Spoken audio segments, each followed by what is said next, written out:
색소폰 연주 소리가 저택 거실에 울려 퍼졌습니다. 수진의 손끝이 색소폰 키 위에서 현란하게 움직였습니다. 눈을 감은 채 연주에 빠져들었어요. 배운 적 없는 곡인데 손가락이 저절로 움직였어요. 멜로디가 점점 깊어졌습니다. 그때였어요. 쿵! 현관문이 닫히는 소리가 들렸습니다. 너 뭐야? 이 곡을 어디서 배웠어? 회장의 손이 수진의 머리채를 움켜쥐었습니다. 바닥에 머리카락이 우수수 떨어졌어요. 아, 회장님, 아파요. 결혼해서 우리 집안 재산 다 가로채려고 이런 연극을 꾸민 거지. 수진은 영문도 모른 채 바닥에 쓰러졌습니다.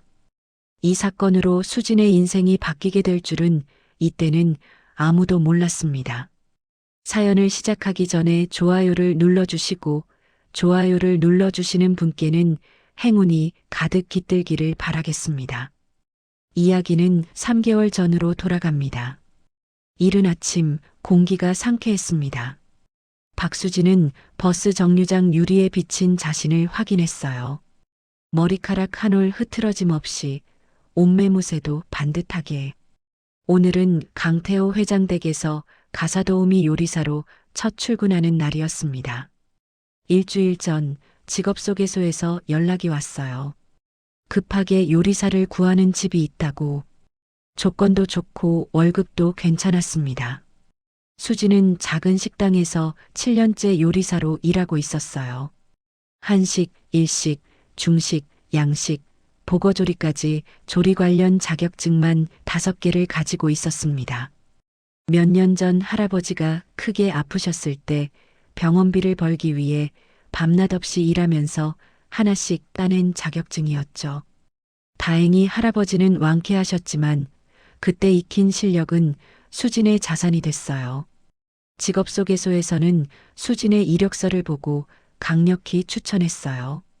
이 정도 경력에 자격증까지 갖춘 요리사는 흔치 않았거든요. 수진은 망설임 없이 지원했습니다. 저택 앞에 도착하니 대문이 얼마나 큰지 입이 벌어졌어요. 초인종을 누르자 잠시 후 철컥 소리와 함께 문이 열렸습니다. 어서 오세요. 이쪽으로요. 관리인의 안내를 따라 들어갔어요. 신발을 벗고 대리석 바닥을 밟는 순간 수지는 이상한 느낌을 받았습니다. 이 집 특유의 향기가 코끝을 스쳤어요. 라벤더였습니다. 왜일까요? 그 향을 맡는 순간 가슴 한쪽이 뭉클해졌어요. 마치 아주 오래전에 맡아본 것 같은 느낌이었습니다. 거실로 들어서는데 수진의 발걸음이 딱 멈췄어요. 거실 한가운데 유리 진열장이 있었습니다. 그 안에서 황금빛 색소폰이 조명을 받아 눈부시게 빛나고 있었어요. 숨이 멎는 것 같았습니다. 그냥 악기일 뿐인데 왜 이렇게 심장이 뛰는 걸까요? 마치 저 색소폰이 자기를 알아보는 것 같았어요. 아니, 자기가 저 색소폰을 알아보는 것 같았습니다. 첫날이시죠? 뒤에서 목소리가 들려 화들짝 놀랐어요. 돌아보니 앞치마를 두른 중년 여성이 서 있었습니다. 김말자, 이 집 가정부라고 자신을 소개했어요. 네, 오늘부터 요리 담당하게 됐습니다. 색소폰 보고 계셨구나. 말자가 피식 웃었어요. 새로 오는 사람마다 똑같아요. 저것만 보면 홀린 사람처럼 서 있더라고요. 정말 아름답네요. 특별한 건가요? 말자가 목소리를 낮췄습니다. 셀마 30주년 기념 에디션이래요. 전 세계 100개만 한정 생산한 거라나. 전체가 14K 골드로 만들어져서 묵직한 무게를 자랑한대요. 가격은 상상도 못할걸요. 수진의 눈이 커졌어요. 14K 골드요? 응. 근데 그것보다 중요한 건 말자가 주위를 살폈어요. 저거 절대 손 떼면 안 돼요. 사모님이 매일 직접 닦으시는데 우리가 근처에만 가도 얼굴이 싹 변하셔. 그 정도예요? 응. 무슨 사연이 있는 것 같은데 아무도 몰라요. 그냥 조심해요. 말자가 청소 도구를 들고 사라졌습니다. 수지는 다시 색소폰을 바라봤어요. 진열장 유리에 아침 햇살이 반사되어 색소폰이 더욱 빛났습니다. 그때 2층에서 발소리가 들렸어요. 계단을 내려오는 두 사람의 실루엣이 보였습니다. 강태호 회장과 정미선 부인이었어요. 회장이 거실에 들어서다가 수진을 봤습니다. 그 순간 회장의 발걸음이 멈췄어요. 수진의 얼굴을 빤히 쳐다봤습니다. 회장의 표정이 묘하게 변했어요. 눈매가 어딘가 낯익었습니다. 마치 오래전에 봤던 누군가를 떠올리는 것처럼. 하지만 금세 고개를 저으며 원래의 무표정한 얼굴로 돌아왔어요. 오늘부터 일하는 사람이요? 네, 박수진이라고 합니다. 잘 부탁드리겠습니다. 수진. 회장이 그녀의 이름을 되뇌었어요. 무슨 의미가 있는 것처럼. 미선도 수진을 바라보고 있었습니다. 그녀의 얼굴이 살짝 굳어 있었어요. 이 사람, 어디서 본 것 같은데. 미선은 수진의 눈매를 봤어요. 웃을 때 살짝 올라가는 눈꼬리. 광대뼈 라인. 어딘가 익숙했습니다. 하지만 24년이나 지났잖아. 설마. 미선은 애써 그 생각을 지웠어요. 회장의 시선이 자연스럽게 진열장 쪽으로 향했습니다. 그러다 급히 고개를 돌렸어요. 마치 색소폰을 보는 게 고통스럽다는 듯이. 아침 준비는 다 됐나요? 회장이 갑자기 물었습니다. 네, 회장님 바로 차려드리겠습니다. 그럽시다. 회장은 식당 쪽으로 먼저 걸어갔어요. 수지는 주방으로 향하면서 이상한 생각이 들었습니다. 이 집에는 뭔가 비밀이 있어요. 특히 저 색소폰을 둘러싼. 수진이 이 집에서 일한 지 일주일이 됐습니다. 그날 점심 수지는 특별히 정성을 들여 김치볶음밥을 만들었어요. 사실 이 김치볶음밥에는 특별한 사연이 있었습니다. 수지는 어릴 때 먹었던 어떤 김치볶음밥 맛을 잊을 수가 없었어요. 누가 만들어줬는지 어디서 먹었는지는 기억나지 않았지만 그 맛만큼은 선명했습니다. 수지는 뛰어난 미각의 소유자였어요. 절대 미각까지는 아니어도 요리를 먹으면 무엇이 부족한지 바로 알아내는 능력이 있었습니다. 그래서 요리할 때 맛을 보고 부족한 양념을 바로 넣어서 최상의 요리로 만들어냈어요. 자격증 5개를 딸 수 있었던 것도 이 미각 덕분이었죠. 처음 만들 때 레시피도 없이 뭐가 부족한지 알아내서 몇 번 시도했는데 성공했습니다. 고소한 냄새가 주방 가득 퍼졌어요. 점심시간 미선이 첫 숟가락을 입에 넣었습니다. 잠시 씹던 그녀의 눈이 동그래졌어요. 이거 어디서 배웠어요? 특별히 배운 건 아니에요. 원래 이렇게 해먹었어요. 진짜 맛있네요. 내가 먹어본 김치볶음밥 중에 최고예요. 회장도 묵묵히 먹더니 접시를 비웠습니다. 이 집에서 일하면서 알게 됐는데 회장이 음식을 남기지 않는 건 최고의 칭찬이었어요. 식사 후 미선이 수진을 불렀습니다. 수진 씨, 이거 어떻게 만드는 거예요? 비법 좀 알려줘요. 전에 일하던 아주머니가 만든 것보다 맛있어요. 수진이 미소 지으며 설명했어요. 사실 별거 없어요. 먼저 김치하고 고기를 먹기 좋은 크기로 자르고 포인트는 김치하고 고기를 각각 1분씩 따로 볶아내는 거예요. 김치하고 고기는 볶다가 색만 변하면 바로 불을 꺼야 해요. 더 이상 볶으면 절대로 안 돼요. 그래야 김치는 아삭거리고 고기는 육즙이 가득해서 맛있게 먹을 수 있어요. 김치 국물하고 김치에 많이 묻어있는 고춧가루 양념은 넣으면 안 돼요. 볶음밥이 맛이 없어져요. 양념은 밥 2공기 기준으로 진간장이랑 고추장, 참깨 갈은 것 각각 1스푼씩이요. 참기름은 2스푼 넉넉히 넣고 다시다 반 스푼 넣으면 감칠맛이 살아요. 밥에 양념을 먼저 넣는 거예요? 네. 양념이랑 밥을 먼저 버무려서 노릇하게 볶고 그 다음에 볶아놓은 김치랑 고기 넣고 1분 정도만 볶으면 돼요. 미선이 고개를 끄덕였어요. 김치 국물 안 넣고 따로 볶아내는 게 비결이었구나. 근데 이 맛은 어디서 배운 거예요? 요리 학원?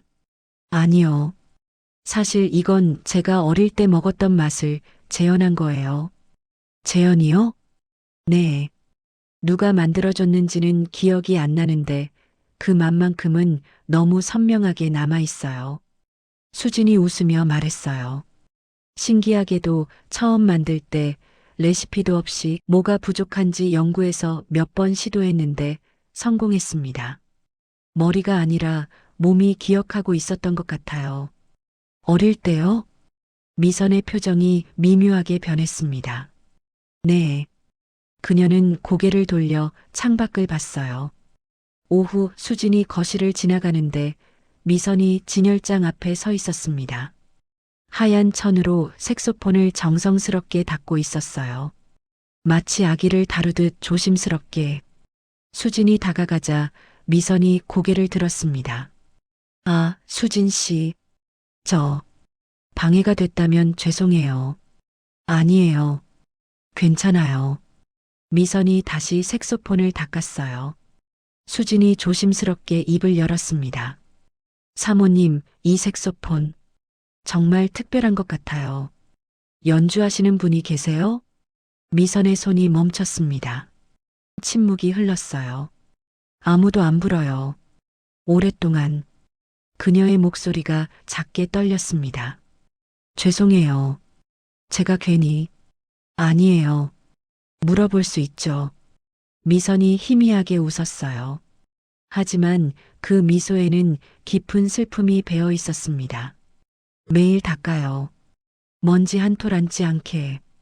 그게 내가 할 수 있는 전부니까. 수지는 무슨 뜻인지 정확히 알 수 없었어요. 하지만 그녀의 마음이 느껴졌습니다. 저 색소폰에는 무슨 사연이 있구나. 사모님, 이 집에 들어오면 라벤더 향이 나요. 정말 좋아요. 수진이 화제를 바꿨습니다. 미선의 얼굴이 살짝 밝아졌어요. 내가 제일 좋아하는 향이에요. 집안 곳곳에 라벤더 디퓨저를 놔뒀거든요. 저도 라벤더 향 좋아해요. 맡으면 이상하게 마음이 편안해져요. 미선이 수진을 빤히 쳐다봤습니다. 그래요? 언제부터요? 글쎄요. 기억나는 한 계속이요. 왜 좋아하는지는 모르겠는데 그냥 편해요. 미선의 눈이 흔들렸어요. 그렇구나. 그때 2층에서 회장 목소리가 들렸습니다. 미선 씨, 외출 준비 됐소? 네, 금방 갈게요. 미선이 일어나며 말했어요. 우리 남편은 이 색소폰을 못 봐요. 볼 때마다 힘들어해서 항상 외면하고 다니죠. 수지는 그제야 눈치챘어요. 회장이 거실을 지날 때마다 유독 빨리 걸어간 이유를. 회장이 계단을 내려왔습니다. 거실로 들어서다가 수진과 미선이 진열장 앞에 있는 걸 봤어요. 그의 표정이 확 굳었습니다. 거기서 뭐해요? 목소리가 날카로웠어요. 그냥 수진 씨랑 얘기 좀 했어요. 미선이 차분하게 대답했습니다. 회장은 색소폰 쪽은 쳐다보지도 않고 현관으로 향했어요. 빨리 나갑시다. 수지는 그 뒷모습을 바라봤습니다. 이 집에는 분명히 큰 상처가 있어요. 그리고 그 중심에 저 색소폰이 있는 거예요. 수진이 이 집에서 일한 지 한 달이 됐습니다. 그날 오후 회장 부부는 외출 중이었어요. 수지는 2층 청소를 하고 있었습니다. 복도 끝에 있는 방들을 차례로 정리했어요. 그런데 복도 맨 끝에 있는 방 하나가 눈에 들어왔습니다. 문이 살짝 열려 있었어요. 평소에는 항상 굳게 닫혀 있던 방이었습니다. 말자가 저 방은 절대 들어가면 안 돼요라고 했던 그 방이었죠. 수지는 지나가려다가 멈췄어요. 문틈 사이로 뭔가 보였습니다. 분홍색 벽지, 작은 침대, 그리고 인형들, 아이 방이었어요. 수지는 자신도 모르게 문 앞에 서 있었습니다. 그때 안에서 소리가 들렸어요. 흐느끼는 소리였습니다. 수지는 조심스럽게 문틈으로 안을 들여다봤어요. 절대 들여다보지 말라고 하면 왜 더 보고 싶을까요? 미선이 방 안에 있었습니다. 그녀는 작은 의자에 앉아 뭔가를 들고 있었어요. 색소폰이었습니다. 하지만 거실에 있는 것과는 달랐어요. 아주 작은 색소폰이었습니다. 아이 손에 맞게 만든 유아용 색소폰이었어요. 미선이 그것을 가슴에 안고 혼잣말을 하고 있었습니다. 수빈아, 그런데 있잖아, 이상한 일이 있었어. 새로운 요리사분이 너랑 너무 닮았어. 웃는 모습이 처음 보았을 때 심장이 멈추는 줄 알았어. 미선이 유아용 색소폰을 쓰다듬었습니다. 내가 너무 색소폰을 좋아해서 특별히 주문했었지. 4살 생일 선물로. 세상에 하나뿐인 수빈이만의 색소폰. 수지는 숨을 죽이고 들었어요. 아빠랑 얼마나 신나게 합주했는데. 아빠는 14K 골드 셀마 색소폰, 수빈이는 작은 색소폰을 들고 매일 몇 번씩 같은 곡을 불었잖아. 미선의 눈에서 눈물이 흘러내렸습니다. 우리 수빈이 어디 있는 거야? 미선의 어깨가 들썩였어요. 그녀가 색소폰을 꼭 안았습니다. 제발, 어디서든 행복하게 살고만 있어줘. 수지는 자신도 모르게 눈물을 흘렸습니다. 가슴이 찢어지는 것 같았어요. 왜인지 모르겠지만 너무 아팠습니다. 그때 발밑에 마루가 삐걱 소리를 냈어요. 미선이 화들짝 고개를 돌렸습니다. 문틈 사이로 수진과 눈이 마주쳤어요. 미선의 얼굴이 하얗게 질렸습니다. 수진 씨? 수진은 당황해서 뒤로 물러났어요. 죄송합니다. 저는 그냥. 미선이 일어나 문을 활짝 열었습니다. 그녀의 눈이 날카로워졌어요. 얼마나 들었어요? 저는 내가 뭐라고 하는 거 들었어요? 미선의 목소리가 떨리면서도 날카로웠습니다. 수지는 고개를 저었어요. 아무것도 못 들었어요. 정말이에요. 거짓말하지 마요. 얼마나 들은 거예요? 저는 그냥 청소하다가 문이 열려 있길래 정말 아무 말도 못 들었어요. 수진이 간절한 눈으로 말했습니다. 색소폰 불 줄 알아요? 갑작스러운 질문이었어요. 네, 아니요. 저는 악기 다룰 줄 몰라요. 정말요? 미선이 수진을 빤히 쳐다봤습니다. 네, 정말이에요. 미선은 한숨을 쉬었어요. 그녀가 유아용 색소폰을 선반 위에 올려놓았습니다. 이 방에 들어온 거 아무한테도 말하면 안 돼요. 알겠죠? 네, 사모님. 절대 말 안 할게요. 내가 한 말도요. 수진이 다시 한번 고개를 숙였습니다. 미선은 피곤한 얼굴로 수진을 지나쳐 방을 나갔어요. 복도를 걸어가는 그녀의 뒷모습이 유난히 쓸쓸해 보였습니다. 수지는 그 자리에 한참 서 있었어요. 방 안을 다시 한번 봤습니다. 분홍색 벽지, 작은 침대, 인형들, 그리고 선반 위에 유아용 색소폰. 오랜 세월 그대로 보존된 방이었어요. 수빈이라는 아이의 방. 수진의 가슴이 이상하게 아팠습니다. 왜일까요? 남의 사연인데 왜 이렇게 마음이 아픈 걸까요?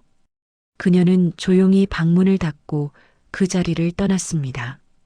그날 저녁 퇴근 후 집으로 돌아온 수지는 안방에 계신 할아버지에게 인사했어요. 할아버지, 저 왔어요. 오, 수진이 왔구나. 오늘 하루도 수고했다. 박정호. 수진을 키워준 분이었습니다. 24년 전 공원 벤치에서 울고 있던 6살 수진을 발견하고 거두어 주셨어요.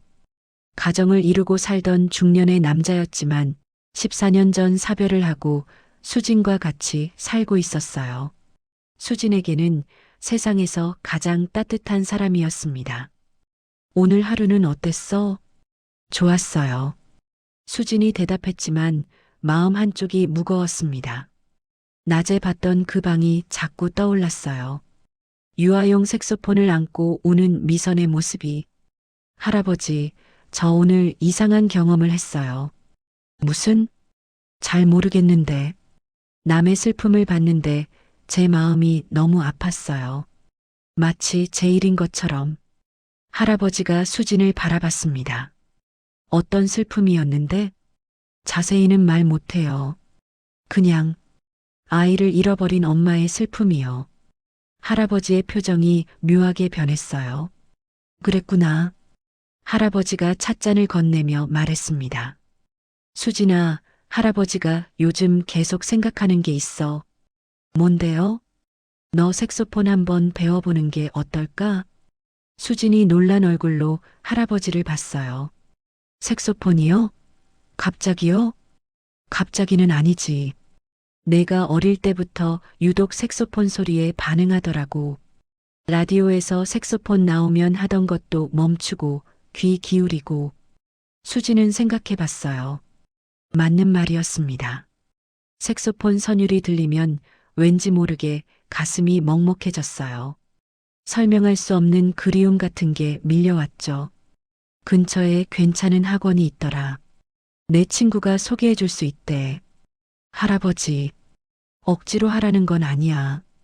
그냥 생각해 봐. 수지는 고개를 끄덕였습니다. 그날 밤 작은 방 침대에 누워서 계속 생각했어요. 색소폰, 왜 그렇게 끌리는 걸까요? 회장댁 거실에 있는 그 황금빛 셀마 색소폰도 오늘 본 유아용 색소폰도 자꾸 떠올랐습니다. 수지는 잠들기 전 무의식적으로 어떤 멜로디를 흥얼거렸어요. 머릿속에 늘 있던 그 노래. 어디서 들었는지 기억나지 않지만 가끔 흥얼거리게 되는 그 멜로디였습니다. 그로부터 2달이 더 흘렀습니다. 수지는 결국 색소폰 학원에 등록했어요. 할아버지 말씀이 계속 마음에 남았거든요.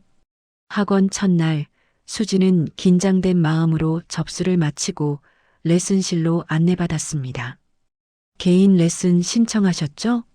선생님이 곧 오실 거예요. 직원이 나가고 수지는 의자에 앉아 기다렸어요. 레슨실 벽면에 여러 색소폰 사진이 걸려 있었습니다. 그 중 하나가 눈에 들어왔어요. 황금빛 색소폰. 회장댁에 있는 것과 똑같아 보였습니다. 셀마 30주년 에디션 14K 골드 100대 한정이라는 설명이 붙어 있었어요. 사진을 보고 있는데 문이 열렸습니다. 안녕하세요. 오늘부터 레슨 맡게 된 강준혁입니다. 수진이 뒤를 돌아봤어요. 젊은 남자가 색소폰 케이스를 들고 서 있었습니다. 나중에 알게 된 사실이지만 준혁은 음대를 졸업하고 연주자로 활동하면서 이 학원에서 파트타임으로 레슨을 하고 있었어요. 집안이 부유했지만 음악에 대한 열정으로 직접 가르치는 걸 좋아했습니다. 네, 박수진입니다. 잘 부탁드려요. 악수를 하려고 손을 내밀고 강준혁의 얼굴을 보는 순간 묘한 느낌이 들었습니다. 처음 만나는 사람인데 왠지 낯설지 않았어요. 준혁도 잠시 수진을 바라봤습니다. 그의 눈빛에도 뭔가 스쳐 지나갔어요. 저기, 혹시 우리 본 적 있나요?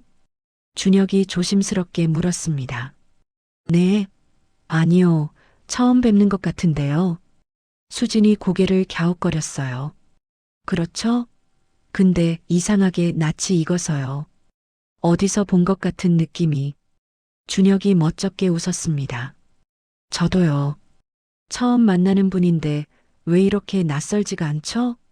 수진도 웃었어요. 두 사람은 서로를 바라보며 잠시 어색한 침묵이 흘렀습니다. 이상하네요.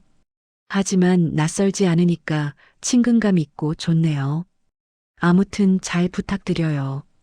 준혁이 분위기를 바꾸며 말했어요. 그럼 시작해 볼까요? 준혁이 색소폰을 꺼내며 말했습니다. 우선 악기 잡는 법부터 알려드릴게요. 수지는 준혁이 건네주는 연습용 색소폰을 받았어요. 준혁이 시범을 보였습니다. 이런 식으로 잡으시면 돼요. 수진이 따라했어요. 그런데 손이 자연스럽게 움직였습니다. 마치 예전에 해본 것처럼. 준혁의 눈이 커졌어요. 혹시 전에 색소폰 배우신 적 있으세요? 아니요. 처음이에요. 그런데 자세가 자연스럽고 정확한데요. 보통 처음 잡으면 많이 어색해 하거든요. 수진도 신기했어요. 처음 색소폰을 잡았는데 자세가 자연스러웠습니다. 레슨이 시작됐어요. 마우스피스 무는 법, 호흡하는 법을 배웠습니다. 첫 소리를 내는 순간 준혁의 표정이 굳었어요. 왜요? 뭐가 잘못됐나요? 아니요. 그게 아니라 준혁이 고개를 갸웃거렸습니다. 오늘 처음 첫 소리 내는 거 맞죠? 너무 깨끗하고 시원하게 잘 나와서요. 보통 한 달은 연습해야 이 정도 소리가 나오거든요. 수진도 놀랐어요. 처음인데 소리가 자연스럽게 났습니다. 1시간이 금방 지나갔어요. 오늘은 여기까지요. 다음 주에 봬요. 감사합니다, 선생님. 수진이 가방을 챙기는데 준혁이 물었어요. 혹시 비 오는 날 좋아하세요? 수진이 놀라서 돌아봤습니다. 네, 어떻게 아셨어요? 아까 창밖 보시면서 비 올 것 같다고 하셨잖아요. 근데 표정이 기대하는 것 같아서요. 수진이 웃었어요. 맞아요. 비 오는 날 좋아해요. 빗소리 들으면 마음이 편해져요. 저도요. 준혁이 웃었습니다. 비 오면 연습이 더 잘 돼요. 빗소리랑 색소폰 소리가 어울리거든요. 수지는 고개를 끄덕였어요. 처음 만난 사람인데 대화가 편했습니다. 학원을 나서는데 하늘에서 빗방울이 떨어지기 시작했어요. 수지는 우산을 펴며 빗소리를 들었습니다.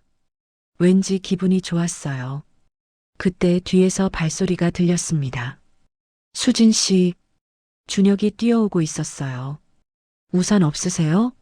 같이 써요. 아, 저 우산 있어요. 수진이 우산을 들어 보였습니다. 아, 준혁이 멋쩍게 웃었어요.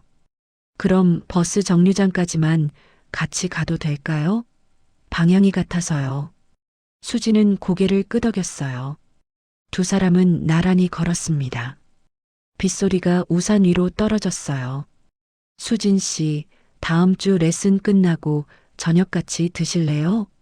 근처에 맛있는 파스타 집이 있거든요. 수진의 심장이 살짝 뛰었어요. 네, 좋아요. 준혁이 환하게 웃었습니다. 그 미소를 보는 순간 수진은 이상한 기분이 들었어요. 처음 만난 사람인데 왜 이렇게 마음이 편하지? 레슨을 받은 지 한 달이 됐습니다. 수진의 실력은 놀라울 정도로 빠르게 늘었어요. 그리고 그 한 달 동안 수진과 준혁은 점점 가까워졌습니다. 레슨이 끝나면 함께 저녁을 먹었어요. 파스타집, 초밥집, 떡볶이집.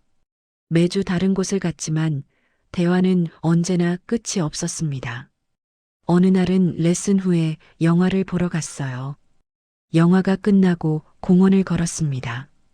수진 씨, 네. 저 이상한 말 같겠지만 수진 씨랑 있으면 너무 편해요. 처음 만난 사람 같지 않아요. 수진의 심장이 뛰었어요. 저도요. 선생님이랑 있으면 마음이 편하네요. 선생님 말고 준혁이라고 불러주면 안 돼요? 준혁이 수진을 바라봤습니다. 그 눈빛에서 수진은 자신과 같은 감정을 읽었어요. 준혁 씨, 수진이 조심스럽게 불렀습니다. 준혁이 환하게 웃었어요. 그날 밤 수진은 잠이 오지 않았습니다. 심장이 계속 두근거렸어요. 이게 좋아하는 감정일까? 어느 날 준혁이 진지한 얼굴로 말했습니다. 수진 씨, 솔직히 말해도 될까요? 혹시 사귀자고 하려는 걸까? 심장이 두근거렸어요. 네, 말씀하세요. 저 10년 넘게 색소폰 가르쳤어요. 근데 수진 씨처럼 빨리 느는 사람은 처음 봐요. 천재가 따로 없어요. 정말요? 네, 처음 배우는 사람 같지 않아요. 마치 몸이 이미 알고 있는 것처럼. 제가 알려주면 바로 따라 하시잖아요. 마치 기본기를 마스터한 사람 같아요. 수진도 느끼고 있었어요. 색소폰을 잡으면 편안했습니다. 처음인데 낯설지 않았어요. 마치 오래전부터 알고 있었던 것처럼. 그런데 레슨을 받을수록 이상한 일들이 생겼습니다. 둘의 공통점이 너무 많았어요. 어느 날 레슨 중이었어요. 준혁이 멜로디를 연주하고 수진이 따라하는 연습이었습니다. 그러다 잠시 쉬는 시간에 수진이 무의식적으로 작은 휘파람 소리를 냈어요. 지금 휘파람 부셨어요? 아, 죄송해요. 버릇이에요. 집중하면 자기도 모르게. 죄송할 건 없어요. 쉬는 시간인걸요. 준혁이 놀란 표정으로 말했어요. 저도 그래요. 집중할 때 작은 휘파람 소리 내는 버릇이요. 어릴 때부터 그랬어요. 아버지가 휘파람을 워낙 즐겨 부셔서 따라하다가 버릇이 됐어요. 수진의 눈이 커졌습니다. 저도 왜 이런 버릇이 생겼는지는 모르겠는데 어릴 때부터 그랬어요. 수진과 준혁이 서로를 봤습니다. 우연이겠죠? 수진이 웃으며 말했어요. 그럼요, 우연이겠죠. 준혁도 웃었지만 눈빛에는 의문이 담겨 있었습니다. 며칠 후 레슨이 끝나고 준혁이 물었어요. 혹시 라벤더 향 좋아하세요? 네. 왜요? 레슨실에 들어오시면 항상 라벤더 향이 나서요. 수진이 손을 들었어요. 아, 라벤더 핸드크림 써요. 제일 좋아하는 향이에요. 맡으면 마음이 편안해져요. 우리 엄마도 라벤더 향을 제일 좋아해요. 집안 곳곳에 라벤더 디퓨저를 놔두셔서 어릴 때부터 익숙한 향이에요. 수지는 점점 이상한 기분이 들었어요. 비 오는 날, 휘파람 버릇, 라벤더 향, 너무 많은 것이 겹쳤습니다. 어느 날 준혁이 피아노로 반주를 하고 수진이 색소폰을 연습하고 있었습니다. 그런데 준혁이 무의식적으로 뭔가를 흥얼거리기 시작했어요. 그 멜로디가 익숙했습니다. 수진도 모르게 같은 멜로디를 흥얼거렸어요. 두 사람이 동시에 멈췄습니다. 지금 저희 같은 노래 흥얼거린 거예요? 준혁이 놀란 얼굴로 물었어요. 그런 것 같아요. 근데 이게 무슨 노래죠? 제목을 모르겠어요. 저도 몰라요. 음대 나오신 선생님이 모를 정도면 대중적으로 알려진 곡은 아닌가 봐요. 그냥 어릴 때부터 머릿속에 있는 멜로디예요. 우리 엄마가 맨날 흥얼거리셔서 저절로 외워졌어요. 수진의 팔에 소름이 돋았습니다. 자기도 어릴 때부터 그 멜로디가 머릿속에 있었거든요. 어디서 들었는지 기억이 나지 않지만 가끔 무의식적으로 흥얼거리게 되는 노래였어요. 이건 진짜 이상해요.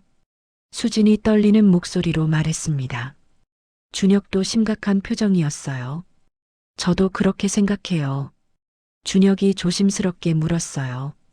혹시 가족이 어떻게 되세요? 저는 할아버지 손에서 자랐어요. 수진이 조용히 말했습니다. 부모님은 모르세요?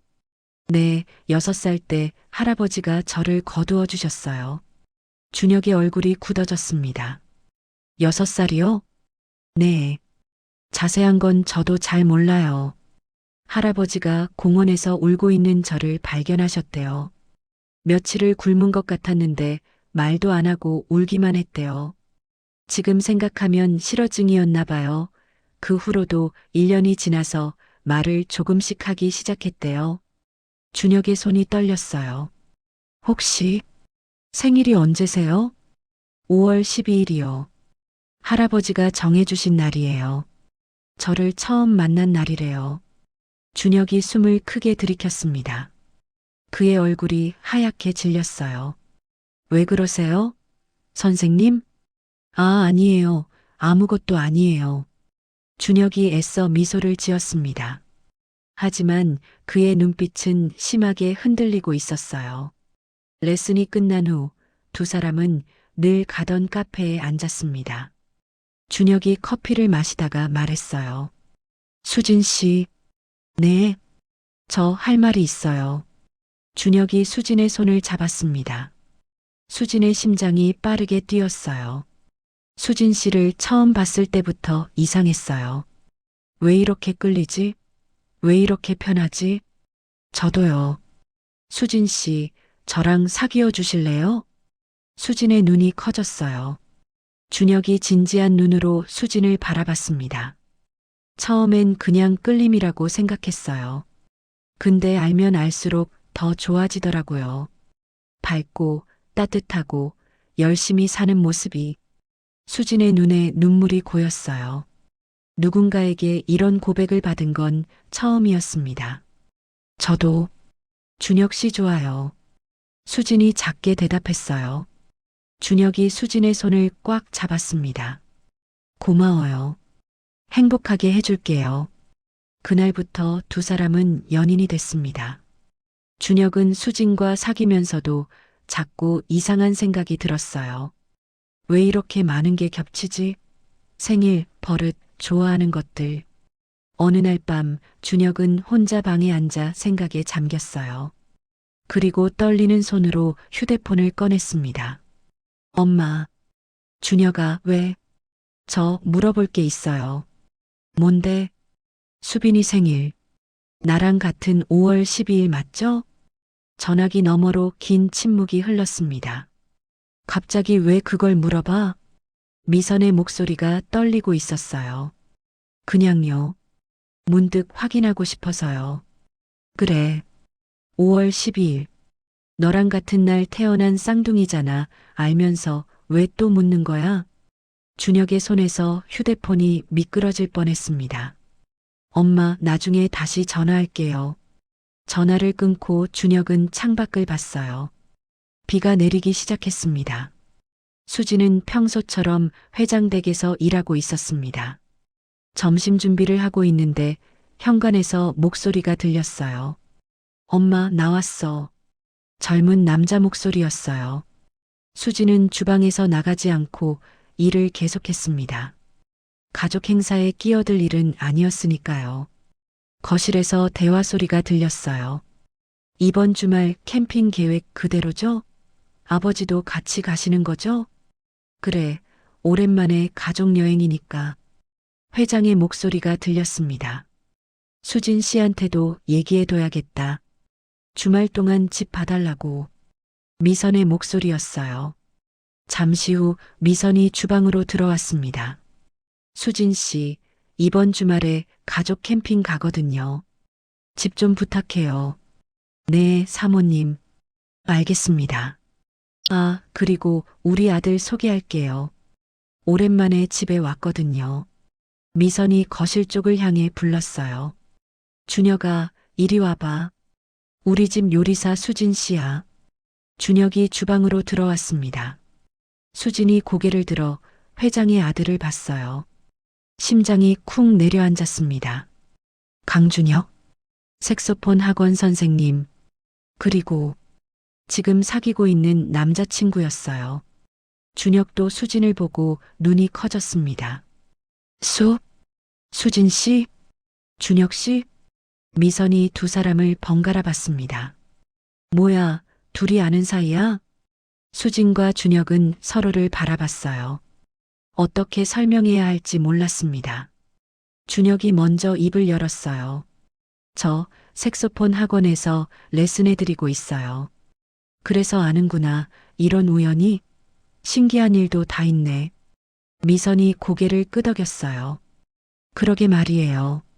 그날 저녁 수진과 준혁은 집 근처 공원에서 만났습니다. 준혁 씨가 회장님 아들이었어요? 저도 몰랐어요. 수진 씨가 우리 집에서 일하는 줄은. 우리 어떡해요, 이거. 일단 부모님께는 말하지 말아요.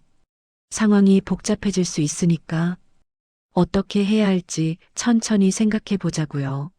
알겠어요. 준혁이 집으로 돌아가는 길, 마음 한쪽에 의문이 생겼습니다. 쌍둥이 여동생과 같은 생일, 공원에서 발견된 6살 아이, 그리고 수많은 공통점들. 혹시 수진 씨가 수빈이라면? 내가 좋아하는 사람이 내 쌍둥이 동생이라면? 준혁은 입술을 꾹 깨물었어요. 아직 확신할 순 없었습니다. 하지만 섣불리 부모님께 말했다가 또 실망시켜드리면 어쩌지? 24년 동안 수빈이를 닮은 사람이 나타날 때마다 부모님은 희망을 품었다가 무너지셨어요. 이번에도 그냥 우연의 일치일 수 있잖아. 그런데 만약 정말 수빈이라면 수진 씨와의 관계는 어떻게 되는 거지? 준혁의 머릿속이 복잡해졌습니다. 그날 밤 수진은 잠을 이루지 못했습니다. 준혁 씨가 회장님 아들이라니 가슴이 답답했어요. 나는 그 집 가사도우미인데 월급 받고 밥하고 청소하는 사람인데 그런 내가 회장님 아들과 사귄다고? 수진은 베개에 얼굴을 묻었습니다. 이건 아닌 것 같아. 처음부터 어울리지 않는 관계였어. 준혁 씨한테 이별을 말해야 하나. 하지만 준혁 씨 얼굴이 떠올랐어요. 환하게 웃던 모습, 행복하게 해줄게요라고 했던 말. 수진의 눈에서 눈물이 흘렀습니다. 좋아하는데, 정말 좋아하는데, 어떡하지? 수진이 내린 결론은 준혁을 포기하는 것이었습니다. 이틀 후 아침, 회장 가족은 아침부터 1박 2일 캠핑을 떠나려고 준비 중이었어요. 수진 씨, 주말 동안 집 부탁해요. 일요일 저녁에 돌아올게요. 네, 사모님. 좋은 시간 보내세요. 가족들이 떠나고 저택은 텅 비었습니다. 말자도 주말이라 출근하지 않았어요. 수진 혼자였습니다.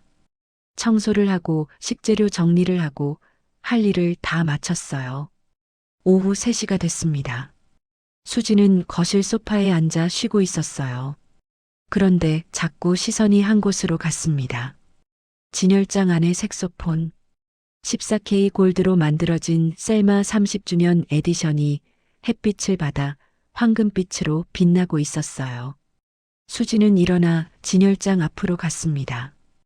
유리 너머로 색소폰을 바라봤어요. 수진의 손이 유리에 닿았어요. 심장이 빠르게 뛰기 시작했습니다. 아무도 없어. 잠깐만 만져보면 안 될까? 머리로는 안 된다고 했어요. 절대 안 돼. 이건 회장님 댁의 귀중품이야. 하지만 끌림이 너무 강했습니다. 지금 아니면 영영 만져볼 기회가 없을 것 같았습니다. 집안에 아무도 없는 완벽한 타이밍, 점차 주변이 어두워지고 오직 눈에는 황금빛으로 빛나고 있는 색소폰만 보였습니다. 판단력은 흐려지고 눈은 어두워져 갔습니다. 수지는 떨리는 손으로 진열장 문을 열었습니다. 조심스럽게 색소폰을 들어 올렸어요. 14K 골드로 만들어져서 묵직한 무게가 느껴졌어요. 손에 닿는 순간 온몸에 전율이 흘렀습니다. 차갑지 않았어요. 오히려 따뜻하게 느껴졌습니다. 마치 오래전 잃어버린 무언가를 되찾은 것 같은 느낌이었어요. 수지는 소파에 앉았습니다. 색소폰을 입에 가져갔어요. 첫 번째 음을 불었습니다. 맑은 소리가 거실에 퍼졌어요.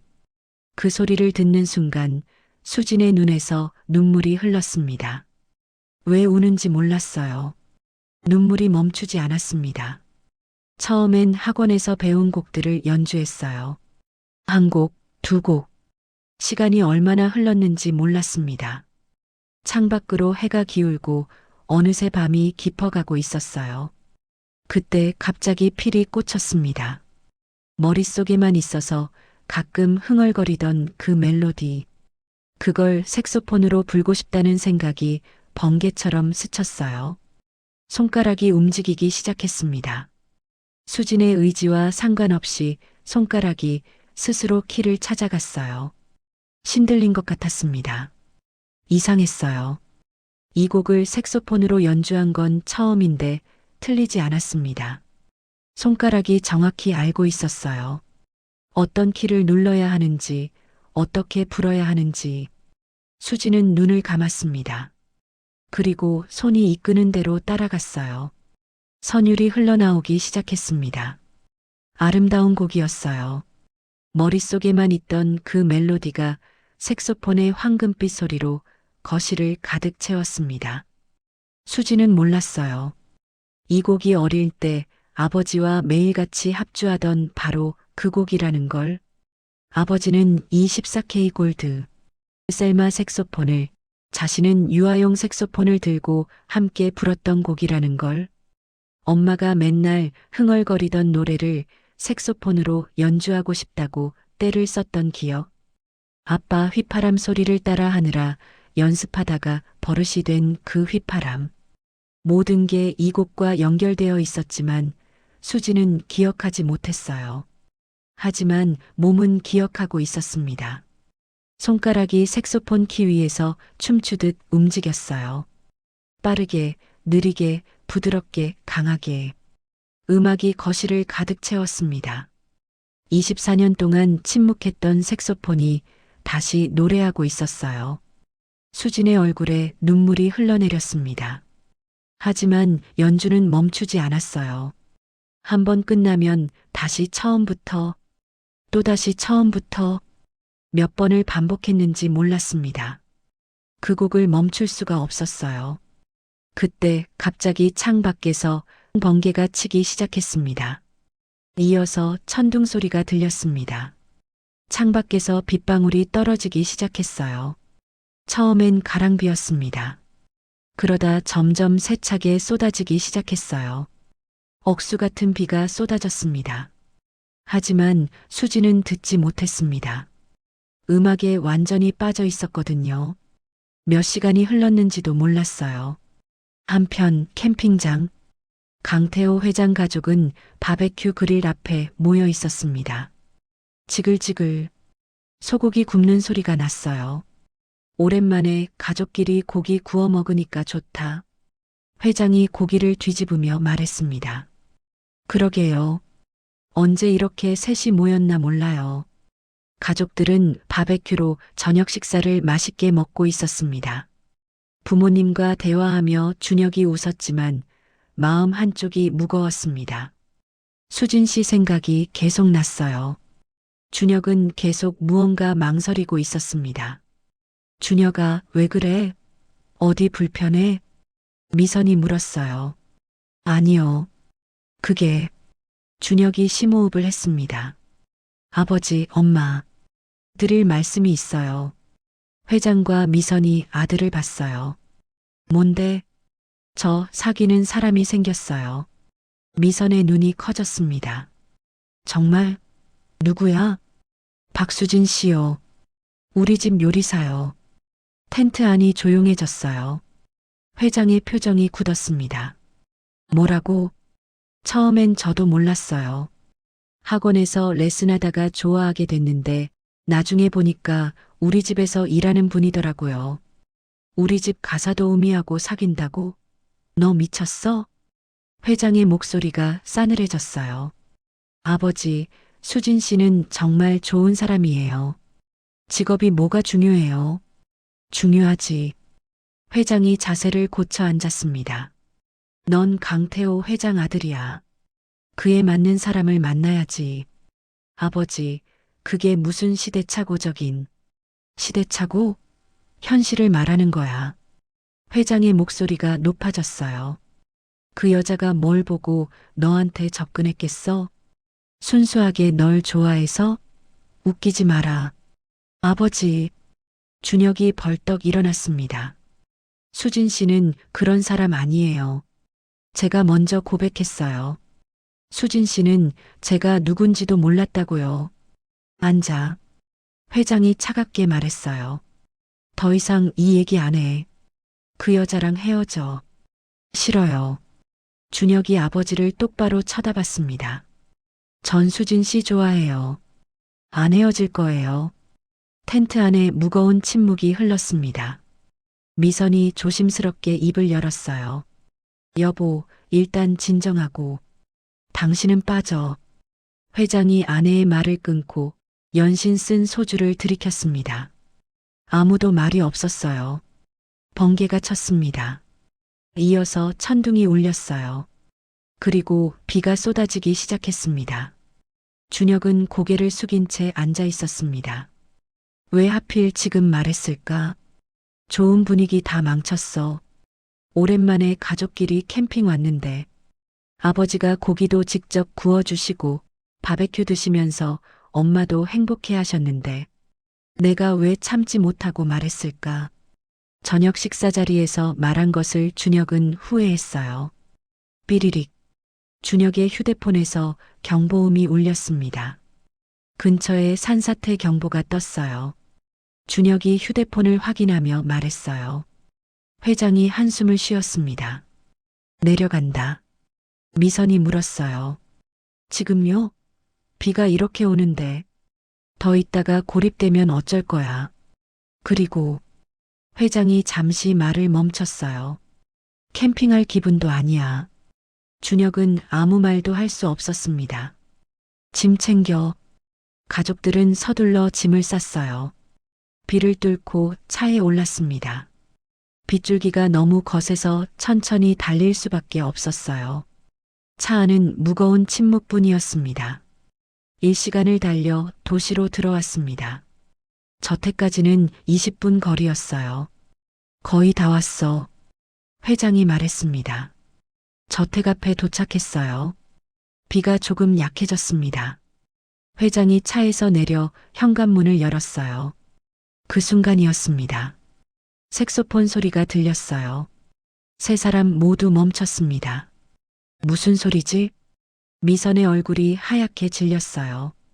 누가 색소폰을 불고 있어? 준혁이 앞으로 걸어갔습니다. 현관을 지나 거실로 들어섰어요. 그리고 봤습니다. 소파에 앉아 색소폰을 불고 있는 수진을, 눈을 감은 채 연주에 빠져 있는 그녀를. 준혁은 그 자리에 얼어붙었습니다. 그 선율이 귀에 익었어요. 이 곡. 준혁이 중얼거렸습니다. 회장과 미선이 거실로 들어섰어요. 두 사람은 수진을 봤습니다. 미선의 입에서 작은 신음이 새어나왔어요. 그녀의 눈에서 눈물이 흘러내렸습니다. 회장은 한 발짝도 움직이지 못했어요. 그의 손이 미세하게 떨리고 있었습니다. 거실에는 오직 색소폰 소리만이 흐르고 있었어요. 수지는 여전히 눈을 감은 채 연주하고 있었습니다. 세 사람은 숨조차 쉬지 못한 채 그 광경을 바라봤어요. 마지막 음이 거실에 울려 퍼졌습니다. 여운이 길게 남았어요. 수진의 손가락이 키에서 천천히 떨어졌습니다. 그제야 정신이 돌아왔어요. 무슨 일을 한 건지 깨달았습니다. 수진은 눈을 떴어요. 그리고 천천히 고개를 돌렸습니다. 현관 쪽에 세 사람이 서 있었어요. 수진의 심장이 얼어붙었습니다. 회장 부부와 준혁이 거기 서 있었어요. 셋 다 움직이지 않고 자신을 바라보고 있었습니다. 저. 수진이 급히 자리에서 일어났어요. 색소폰을 떨어뜨릴 뻔했습니다. 죄송합니다. 수진이 허리를 깊이 숙였어요. 손이 떨렸습니다. 다리도 떨렸어요. 제가 정말 죄송합니다. 저도 모르게. 회장이 한 걸음 앞으로 나왔습니다. 그의 얼굴이 분노로 일그러져 있었어요. 감히. 회장의 목소리가 낮게 깔렸습니다. 감히 우리 집 물건에 손을 대? 죄송합니다, 회장님. 정말. 그 순간이었어요. 회장이 성큼성큼 다가오더니 수진의 머리채를 움켜쥐었습니다. 으악. 수진이 비명을 질렀어요. 인연이. 회장이 이를 악물었습니다. 손에 힘이 들어갔어요. 분명히 경고했을 텐데 절대 손대지 말라고. 아, 아파요, 회장님. 수진의 눈에서 눈물이 쏟아졌습니다. 여보, 뭐 하는 거야? 미선이 달려와 회장의 팔을 붙잡았어요. 나, 이 사기꾼년을. 여보, 제발, 일단 놔줘. 준혁도 달려왔습니다. 아버지, 수진 씨한테 왜 이래요? 준혁이 회장의 손을 풀어냈어요. 저리 비켜. 아버지, 진정하세요. 수진이 비틀거리며 뒤로 물러났습니다.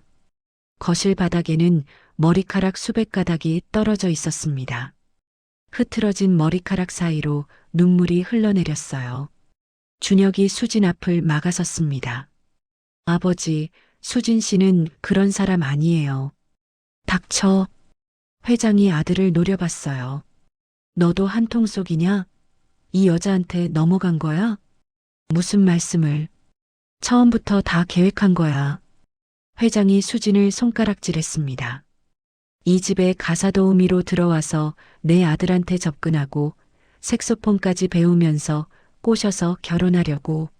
그래서 우리 집안 재산을 통째로 삼키려고 한 거지. 아니에요, 회장님. 전 정말 우연히 만나서 사귀게 됐다고. 그게 말이 돼? 회장이 냉소를 지었습니다. 가사도우미가 우연히 재벌 아들한테 레슨 받고 우연히 사귀게 되고 우연히 우리 딸이 좋아하던 곡을 연주해. 처음부터 끝까지 다 짜여진 각본이야. 아버지, 그게 아니에요. 저희는 정말. 준혁이 말하려 했지만 회장이 끊었어요. 준혁아, 정신 차려. 인연이 노린 건 너야. 너랑 결혼해서 강씨 집안 재산 다 가로채려고 이런 연극을 꾸민 거라고. 회장이 다시 수진에게 다가왔습니다. 미선이 남편 앞을 막아섰어요.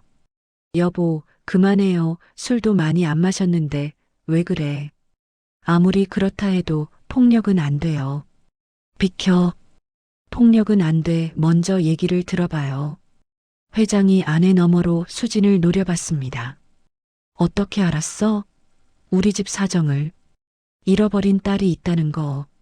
그래서 주도 면밀하게 이런 연극을 꾸민 거지. 동정심 자극해서 며느리로 들어오려고. 수진은 흐트러진 머리를 손으로 쓸어 넘기며 고개를 저었어요. 저는 정말 모르는 일이에요. 저는 그냥 준혁 씨가 좋아서. 좋아서? 웃기지 마. 회장이 냉소를 지었습니다. 가난한 가사도우미가 재벌 아들을 좋아한다고? 사랑? 그래, 돈에 대한 사랑이겠지. 아버지, 준혁이 소리쳤어요. 수진 씨는 제가 누군지도 모르고 만났어요. 제가 먼저 고백했고, 제가 먼저 좋아했어요. 수진 씨 잘못이 아니에요. 회장이 아들을 쏘아봤습니다. 그것도 다 계산된 거야. 내가 먼저 빠지도록 유도한 거지. 이런 여자들은 그런 거 귀신같이 잘 알아. 수진의 눈에서 눈물이 계속 흘렀어요. 머리카락이 많이 뜯긴 머리가 아직도 욱신거렸습니다. 아니에요. 저는 정말 돈 때문이 아니에요. 내일 당장 경찰에 신고할 거야. 결혼 사기죄로. 여보, 미선이 소리쳤습니다. 회장이 멈췄어요. 당신 진정해. 먼저 얘기를 들어봐야지. 뭘 들어봐? 뻔하잖아. 뻔하지 않아. 미선이 수진에게 다가왔습니다. 수진 씨, 방금 부른 그 곡, 어디서 배웠어요? 수진이 떨리는 목소리로 대답했어요. 저, 배운 적 없어요. 그냥 머릿속에 있던 멜로디예요. 가끔 흥얼거리던 노래인데 오늘 갑자기 색소폰으로 불고 싶어져서 저도 모르게 손이 움직였어요. 저절로? 네. 머리로는 모르겠는데 손가락이 알아서 움직였어요. 미선의 얼굴이 창백해졌습니다. 그 곡은요. 그녀의 목소리가 떨렸어요. 수빈이가 제일 좋아하던 곡이에요. 아무도 모르는 곡이에요. 녹음된 것도 없고 악보도 없어요. 내가 맨날 흥얼거리던 노래를 색소폰으로 연주하고 싶다고 해서 당신이 가르쳐 줬잖아요. 매일 몇 번씩 당신이랑 합주하던 곡이에요. 회장의 표정이 변했습니다. 분노가 사라지고 당혹감이 그 자리를 채웠어요. 뭐라? 기존에 있던 곡이 아니라고? 우리 가족들만 알던 곡이에요. 어떻게 저 사람이 알 수 있어요? 회장은 수진을 바라봤어요. 그의 눈빛이 달라져 있었습니다. 분노 대신 알 수 없는 혼란이 가득했어요. 그 곡을 정말 배운 적이 없다고? 네, 회장님. 맹세해요. 저는 그 곡을 모르는데 손이 저절로. 수진의 목소리가 떨렸습니다. 회장은 말없이 수진을 바라봤어요. 오랜 침묵이 흘렀습니다. 나가. 회장이 낮게 말했어요. 회장님, 오늘은 그만 들어가. 내일 다시 얘기하지. 수진은 고개를 숙였습니다. 죄송합니다. 그녀는 색소폰을 조심스럽게 진열장에 돌려놓았어요. 그리고 거실을 나섰습니다. 현관을 지나칠 때 준혁과 눈이 마주쳤어요. 준혁의 눈빛이 복잡했습니다. 뭔가 말하고 싶은 것 같았지만 입을 열지 않았어요. 수지는 우산도 없이 빗속으로 걸어나갔습니다. 비가 얼굴을 때렸어요. 하지만 상관없었습니다. 눈물이 빗물과 섞여 흘러내렸어요. 왜 우는지 몰랐습니다. 해고당할 거라는 두려움 때문인지, 억울해서인지, 아니면 준혁 씨와 헤어지기로 결심했기 때문인지, 가슴이 너무 아팠어요. 그날 밤 저택 2층 침실. 회장은 창가에 서서 빗줄기를 바라보고 있었습니다. 미선이 침대에 앉아 조용히 말했어요. 여보, 응. 아까 수진 씨한테 너무 심하게 한 거 아니에요? 머리채까지 잡고 바닥엔 머리카락이 수백 가닥 빠져 있었어요. 아까도 이야기했지만 재산 노리고 접근한 사람이 어떻게 그 곡을 알 수 있어요? 학원에 가서 준혁이가 흥얼거리는 소리를 듣고 똑같이 흉내냈는지도 모르지. 이그 의심병이 또 도졌어요? 사람을 의심하자면 한도 끝도 없어요. 당신 말대로 한다면 준혁이를 꼬셔서 결혼할 건데 똑같이 흉내는 뭐하러 내요? 회장은 아무 말 없이 아내를 바라봤어요. 준혁이가 말해줬어요. 수진 씨랑 공통점이 너무 많대요. 비 오는 날 좋아하는 것, 집중할 때 휘파람 부는 버릇, 라벤더 향 좋아하는 것, 그리고 흥얼거리는 노래까지 똑같대요. 생일도요. 수진 씨 생일이 5월 12일이래요. 할아버지가 처음 만난 날로 정해준 거라고. 회장의 눈이 흔들렸습니다. 내가 너무 나갔나? 그렇지 의심하자면 한도 끝도 없겠지. 준혁이를 꼬셔서 결혼하려고 흥얼거리는 걸 똑같이 흉내낼 필요까지는 없겠지. 생일이 같다? 우연치고는 참. 5월 12일 수빈이랑 같은 날이야. 미선의 눈에 눈물이 고였어요. 당신 휘파람 따라 하느라고 수빈이가 얼마나 연습했는지 기억나요? 결국 어설프지만 휘파람 부는 버릇이 생겼잖아요. 기억해. 만약 지금까지의 정황이 다 사실이라면, 만약 수진 씨가 정말 수빈이라면, 그렇다면 수빈이일 가능성이 크겠지. 회장의 목소리가 떨렸어요. 내가 내 딸 머리채를 잡아 뽑고 소리 지른 거야. 여보, 내일 수진 씨한테 사과해야겠어. 다음 날 아침, 수진은 떨리는 마음으로 저택에 출근했습니다. 어젯밤 한숨도 못 잤어요. 해고 통보를 받을 거라고 생각했거든요. 거실로 들어서니 회장 부부가 소파에 앉아 있었습니다. 수진이 고개를 숙였어요. 회장님, 사모님, 어제 정말 죄송했습니다. 짐 싸서 나가겠습니다. 잠깐, 회장이 말했습니다. 앉아요. 수진은 조심스럽게 맞은편 소파에 앉았어요. 회장이 자리에서 일어나더니 수진 앞에 섰습니다. 그리고 갑자기 허리를 깊이 숙였어요. 미안합니다. 수진이 깜짝 놀라서 벌떡 일어났어요. 회장님, 이러시면 안 돼요. 어제 내가 너무 심하게 했어요. 머리채를 잡아 뽑고 소리를 지르고 결혼 사기니 뭐니? 회장의 목소리가 떨렸습니다. 아무리 화가 났어도 그러면 안 됐어요. 정말 죄송합니다. 미선도 자리에서 일어나 수진의 손을 잡았어요. 수진 씨, 우리 남편 대신 사과할게요. 어제 정말 심했어요. 수진은 어쩔 줄 몰라 했습니다. 아니에요. 제가 손 떼면 안 되는 걸 손 뗐으니까요. 회장님이 화나신 게 당연해요. 회장이 고개를 들었습니다. 앉아요. 할 얘기가 있어요. 세 사람이 다시 소파에 앉았습니다. 회장이 입을 열었어요. 준혁이랑 결혼해서 재산 노리려고 접근했다고 내가 오해를 한 것 같네. 회장이 한숨을 쉬었습니다.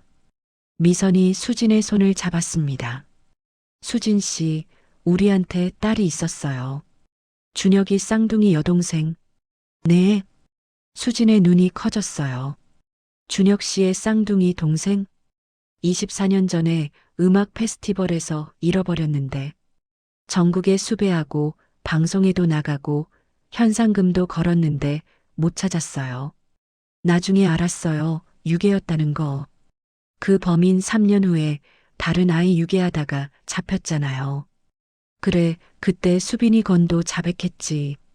근데 이미 공소시효가 지나서 수빈이 건으로는 처벌을 못했어. 회장이 이를 악물었습니다. 아이가 밥도 안 먹고 실어증에 걸려 말도 못하고 울기만 해서 그놈이 수빈이를 데려갔다가 4일 만에 공원에 버렸다고 자백했어요. 실어증으로 이름도 주소도 말 못해서 신원 확인이 안 됐던 거예요. 수진의 심장이 쿵쾅거리기 시작했습니다. 그 아이 이름이 수빈이에요. 미선의 눈에 눈물이 고였어요. 수진은 숨을 쉴 수가 없었어요. 잠깐. 그러면 준혁 씨와 나는? 수진의 머릿속이 복잡해졌어요.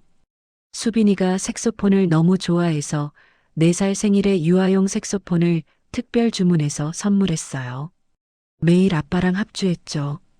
아빠는 이셀마 색소폰, 수빈이는 작은 색소폰 들고. 회장이 말했습니다. 어제 수진 씨가 연주한 그 곡. 수빈이가 어릴 때 제일 좋아하던 곡이요. 그 곡은 우리 가족들만 아는 곡인데. 어떻게 알았소? 수진이 떨리는 목소리로 대답했어요. 저도 몰라요. 그냥 어릴 때부터 머릿속에 있던 멜로디예요. 어디서 들었는지 기억은 안 나는데 가끔 흥얼거리게 돼요. 미선이 수진의 손을 꽉 잡았습니다. 수진 씨, 부탁이 있어요. 네, 사모님. 유전자 검사 한번 받아볼 수 있어요? 수진의 눈이 커졌어요. 유전자 검사요? 우리 딸인지 아닌지 확인하고 싶어요. 아니면 아닌 대로 마음 정리하고. 맞으면. 미선의 목소리가 떨렸습니다. 24년 동안 기다려온 기적이 일어나는 거죠. 수진은 한참을 말없이 앉아 있었어요. 그러다 천천히 고개를 끄덕였습니다. 알겠습니다. 며칠 후 병원. 수진과 회장 부부는 유전자 검사를 받았습니다. 결과는 일주일 후에 나옵니다. 의사가 말했어요. 일주일. 그 일주일이 얼마나 길게 느껴졌는지 몰라요. 수진은 매일 밤 잠을 설쳤습니다. 만약 내가 그 사람들의 딸이라면 24년 동안 나를 찾았던 부모님? 쌍둥이 오빠? 머릿속이 복잡했어요. 수진은 할아버지에게 모든 걸 털어놓았습니다. 할아버지, 저 유전자 검사 받았어요. 그래. 회장님, 댁 사모님이 부탁하셔서요. 혹시 자기 딸일 수도 있다고. 할아버지의 표정이 복잡해졌어요. 그렇구나. 할아버지, 저 어떻게 해요? 만약 정말 그 집 딸이면. 수진의 눈에 눈물이 고였습니다. 할아버지 두고 가야 하는 거예요? 할아버지가 수진의 손을 잡았어요. 수진아. 네. 할아버지가 너 처음 만났을 때 기억나? 아니요. 기억 안 나요. 공원 벤치에서 혼자 울고 있었어. 며칠을 굶은 것 같았는데 꽁꽁 얼어 있더라고. 말도 안 하고 그냥 울기만 하고. 할아버지의 눈이 촉촉해졌습니다. 경찰에 데려갔는데 무엇을 물어봐도 아무 말도 하지 않았어. 나중에 알았지 그게 실어증인 줄은. 결국 신원 확인이 안 돼서 미아보호소로 갔는데 할아버지가 한숨을 쉬었어요. 내가 내 손을 꼭 잡더라. 놓지 않으려고. 그래서 내가 입양 신청을 했어. 할아버지, 서울 쪽에서 실종 신고가 있었다는 건 나중에야 알았어. 입양 절차 밟으면서 경찰이 전국 미아 데이터베이스 조회했는데 비슷한 시기에 서울에서 실종 신고된 아이가 있더라고. 근데 그때는 이미 내 이름이 수진으로 바뀌어 버린 뒤였고 나이도 정확히 모르니까 같은 아이인지 확인이 안 됐던 거야. 그래서 친부모하고 연결이 안 되었던 걸 거야. 수진의 눈에서 눈물이 흘렀어요. 그때부터 우리 셋이서 같이 살다가 그 사람이 죽고 14년을 우리 둘이 산 거야. 너는 같이 산지 1년이 넘어서 말을 조금씩 하기 시작했어. 할아버지가 수진의 머리를 쓰다듬었어요.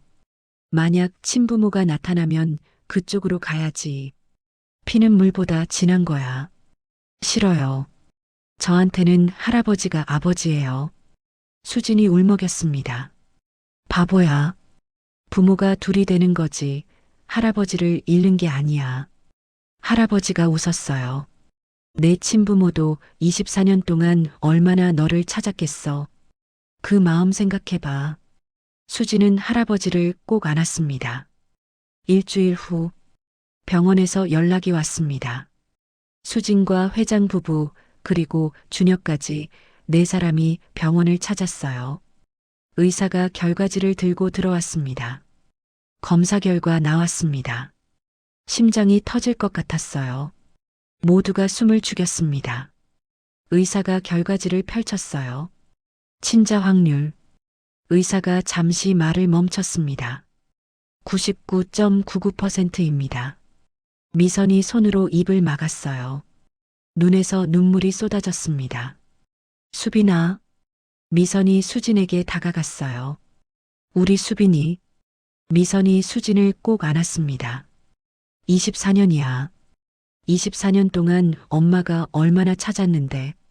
미선의 어깨가 들썩였어요. 수진도 눈물이 흘렀습니다. 그렇게 두 사람은 한참을 울었습니다. 엄마, 사실 고백할 게 있어요. 뭔데? 그날 수빈이 방에서 엄마가 우는 거 봤을 때 사실 다 들었어요. 아무것도 못 들었다고 거짓말했어요. 미선이 수진의 얼굴을 두 손으로 감쌌습니다. 알아. 알고 있었어. 네. 내 눈이 젖어 있었거든. 진짜 못 들은 사람은 그렇게 울지 않아. 미선이 수진의 눈물을 닦아줬어요. 그래서 더 이상했던 거야. 남의 일인데 왜 저렇게 슬퍼할까? 혹시나 했어. 혹시나. 왜인지 모르겠지만 이 품이 너무 익숙했어요. 너무 따뜻했어요. 엄마.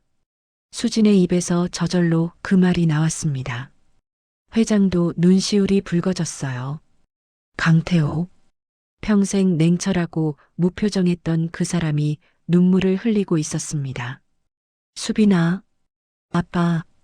회장이 두 사람을 함께 안았어요. 준혁이 다가왔습니다. 수진은 준혁을 바라봤어요. 그 순간 둘의 눈이 마주쳤습니다. 연인으로 만났던 사람. 하지만 이제는 준혁 씨, 수진이 떨리는 목소리로 말했어요. 우리 쌍둥이였어요. 준혁이 쓸쓸하게 웃었습니다. 알아. 사실 의심하고 있었어. 공통점이 너무 많아서 생일도 같고 버릇도 같고 그런데 왜 확신이 없었어. 그리고 준혁이 수진의 눈을 바라봤어요. 수진 씨가 좋았으니까 동생이든 아니든 상관없이 좋았어. 수진의 눈에서 눈물이 흘렀습니다. 저도요. 준혁 씨가 정말 좋았어요. 이제는 다르게 좋아해야겠네. 준혁이 수진의 머리를 쓰다듬었어요. 여자친구가 아니라 동생으로. 오빠. 수진의 입에서 저절로 그 말이 나왔습니다. 준혁이 눈물을 흘리며 웃었어요. 바보야. 나 오빠 맞아. 쌍둥이 오빠. 준혁이 수진을 안았습니다. 학원에서 처음 봤을 때부터 이상했어. 왜 이렇게 낯설지 않지? 왜 이렇게 닮았지? 왜 이렇게 마음이 끌리지? 준혁이 수진의 어깨를 잡고 얼굴을 바라봤어요. 그게 다 피가 부른 거였어. 쌍둥이니까 끌렸던 거야. 오빠, 앞으로 잘 지내자. 동생아. 준혁이 수진의 머리를 쓰다듬었어요. 휘파람 버릇도 아빠 따라 한 거잖아. 흥얼거리는 노래도 엄마 따라 한 거고, 라벤더 향 좋아하는 것도 엄마 따라서 그런 거야. 미선이 덧붙였어요. 김치볶음밥도 그랬어. 수진 씨가 처음 해줬을 때 깜짝 놀랐거든. 수빈이가 좋아하던 맛이랑 비슷했어. 수진이 눈을 크게 떴어요. 그 맛. 제가 어릴 때부터 기억하던 맛이에요. 김치볶음밥 전 주방 아주머니가 만들어준 거였어. 미선의 눈에 눈물이 고였습니다. 수빈이가 4살 때부터 주방 아주머니 옆에 서서 따라했거든. 김치랑 고기 따로 볶는 거, 양념 먼저 버무리는 거. 그때는 수진 씨에게 레시피 물어봐서 알았지만 내가 좋아해서 자주 하라고 주문했었어. 주방 아주머니가 만들어준 거였구나. 그런데 수진 씨 아니 우리 수빈이가 해준 김치볶음밥이 전 주방 아주머니가 해준 것보다 더 맛있더라. 수진의 눈에서 눈물이 흘렀어요. 기억은 안 나는데 몸이 기억하고 있었어요. 주방 아주머니 손맛을요. 미선이 수진을 꼭 안았습니다. 수진은 그제야 모든 게 연결됐습니다. 왜 그 집에 들어가면 라벤더 향이 편안했는지, 왜 그 색소폰을 보면 심장이 뛰었는지, 왜 그 멜로디가 머릿속에 있었는지, 왜 색소폰을 잡으면 손이 저절로 움직였는지, 몸이 기억하고 있었던 거예요. 6살 이전의 기억을, 아빠와 합주하던 기억을, 엄마가 흥얼거리던 노래를, 라벤더 향 가득한 집을, 모든 게 돌아왔습니다. 며칠 후, 저택에서 작은 가족 모임이 있었습니다. 수지는 할아버지 박정호를 모시고 왔어요. 이분이 저를 키워주신 할아버지예요. 수진이 소개했습니다. 미선이 박정호에게 다가가 깊이 절을 했어요. 감사합니다. 정말 감사합니다. 아니에요. 제가 할 일을 했을 뿐이에요. 박정호가 손사래를 쳤습니다. 그때 경찰에서 신원 확인이 안 된다고 해서 이 아이가 제 손을 놓지 않기에 제가 입양 신청을 했습니다. 친부모가 있는 줄도 모르고 박정호의 목소리가 떨렸어요. 제가 좀 더 찾아봤어야 하는데 죄송합니다. 회장이 박정호의 손을 잡았어요. 무슨 말씀을요? 24년 동안 우리 딸을 키워주셨습니다. 평생 은인으로 모시겠습니다. 미선도 말했어요. 그때 아버님이 안 계셨으면 우리 수빈이가 어떻게 됐을지 정말 감사합니다. 박정호가 수진을 바라봤어요. 이 아이가 이렇게 훌륭한 가정의 딸이었구먼. 부모 복이 있는 아이야. 수진이 할아버지에게 다가갔습니다. 할아버지, 저 이제 부모님이 2분이에요. 할아버지도 아버지고 회장님도 아버지예요. 그래, 그래야지. 박정호가 수진의 머리를 쓰다듬었어요. 미선이 말했습니다. 아버님, 저희 집 가까운 곳에 좋은 집 마련해 드릴게요. 자주 뵙고 싶어요. 그런 건 안 해도 돼요. 아니에요. 꼭 그렇게 하고 싶어요. 24년간 제 딸을 사랑으로 키워주신 분이잖아요. 박정호의 눈가가 촉촉해졌습니다. 그날 저녁, 가족들이 모두 거실에 모였습니다. 미선이 진열장을 열었어요. 황금빛 14K 골드로 만들어진 셀마 색소폰을 꺼냈습니다. 수빈아, 네 엄마. 아직 엄마라는 말이 어색했지만 할수록 자연스러워졌어요. 이거 이제 내 거야. 원래 내 거였어. 미선이 색소폰을 수진에게 건넸습니다. 아빠가 너랑 합주하려고 산 거거든. 아빠는 이걸로, 수빈이는 작은 색소폰으로 같이 불었잖아. 24년 동안 이 색소폰이 널 기다렸어. 수진이 색소폰을 받아들었어요. 묵직한 14K 골드의 무게가 손에 느껴졌습니다. 회장이 말했어요. 한번 불어볼래? 수진이 색소폰을 입에 가져갔습니다. 눈을 감았어요. 그리고 그 곡을 연주하기 시작했습니다. 엄마가 흥얼거리던 그 노래, 아빠와 매일 합주하던 그 곡, 멜로디가 거실을 가득 채웠어요. 미선은 눈물을 흘리며 듣고 있었습니다. 회장도 눈을 감고 있었어요. 준혁은 미소 지으며 동생을 바라봤습니다. 박정우 할아버지도 눈시울이 붉어졌어요. 24년 만에 색소폰이 다시 노래하고 있었습니다. 잃어버린 딸이 돌아왔습니다. 기적이 일어났어요. 마지막 음이 울려 퍼졌습니다. 여운이 길게 남았어요. 수진이 눈을 떴습니다. 가족들이 그녀를 바라보고 있었어요. 엄마, 아빠, 오빠, 그리고 할아버지 모두 웃고 있었습니다. 수진도 웃었어요. 눈물을 흘리면서 나 집에 왔어요. 수진이 말했습니다. 24년 만에 집에 왔어요. 미선이 수진을 안았어요. 그래, 우리 수빈이 집에 왔어. 이제 어디 안 가? 영영. 가족들이 함께 안았습니다. 거실에는 라벤더 향이 은은하게 퍼져 있었어요. 창밖으로 노을이 물들고 있었습니다. 황금빛 색소폰이 진열장 밖에서 빛나고 있었어요. 더 이상 유리 안에 갇혀 있지 않았습니다. 24년간의 침묵이 끝났어요. 색소폰이 다시 노래하는 집, 잃어버린 딸이 돌아온 집, 기적이 일어난 집, 그 집에 행복이 가득했습니다. 시청해 주셔서 감사합니다. 구독, 좋아요는 영상 제작에 큰 힘이 됩니다. 감사합니다.